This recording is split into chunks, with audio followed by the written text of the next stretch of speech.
Ndugu zangu katika imani, tuzungumze machache katika hii ibada ya kuchinja. Kile kinachochinjwa au katika uchinjwaji wake unakuwa na sharti zake maalum. Ya kwanza, kinachochinjwa alitakuna min bahimatil an'am.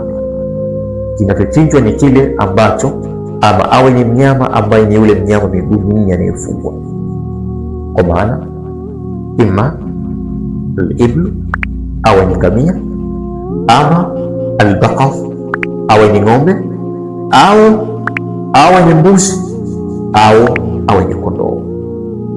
Wanyama wa sampuli nne hawa ndio wanyama ambao wanastahili kuchinjwa, ima ngamia au ng'ombe, kondoo ama mbuzi.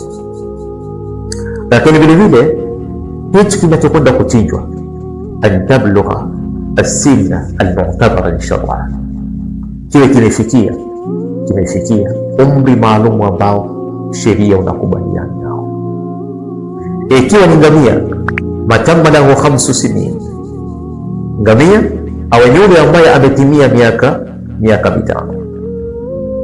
Na ikiwa ni ng'ombe, matamma lahu sanatani, ni yule ambaye ametimia miaka 2 na kuendelea. Akiwa ni mbuzi, matamma lahu sanatun wahida, ni yule ambaye alitimia mwaka 1. Na ikiwa ni kondoo, ni yule ambaye alitimia 6 ashhur, miezi 6.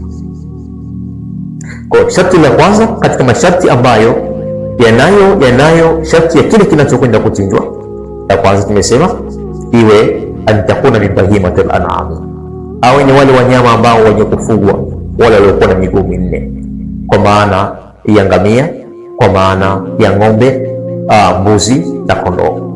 Lakini la pili tukasema vile vile iwe ni mnyama ambaye amefikia kwenye umri ambao sheria unakubali kwamba umri huo mnyama huyo kuchinjwa.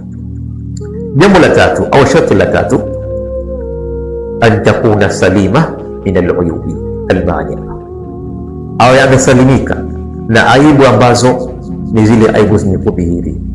Bwana Mtume Muhammad sallallahu alaihi wasallam ametuwekea mwongozo akituambia kwamba wako wanyama ambao hawafai kuchinjwa. Katika hawa ambao tuliwazungumza, ima ni ngamia ama ni ng'ombe au ni kondoo ama ni mbuzi, lakini wakiwa na sifa 4, wanyama hao hawafai kuchinjwa.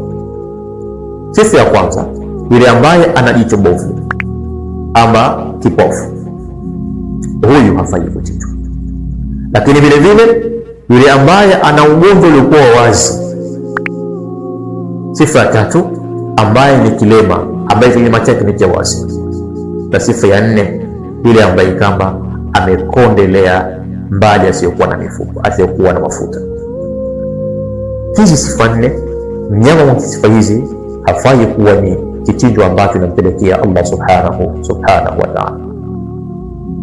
Sharti la 4, kile kinachochinjwa kile an tudhbah fi waqti shar, kichinjwe kwenye wakati ambao ni wakati ambao unakubalika kisheria. Unapochinja kwa ajili ya kichinjo hiki cha udhiya ni baada salati al-Eid ila ghurubi shamsi akhir ayami tashriq. Mtu anaanza kuchinja pale baada ya kusha kuswaliwa swala ya Eid mpaka pale ambapo muda huu utaendelea mpaka kuzama kwa jua kwenye siku ya mwisho kabisa ya mutashriq, kwa maana ya kwamba kuanzia siku ya Eid na siku nyingine 3 mbele yake ambazo nasema ni ayamu tashriq.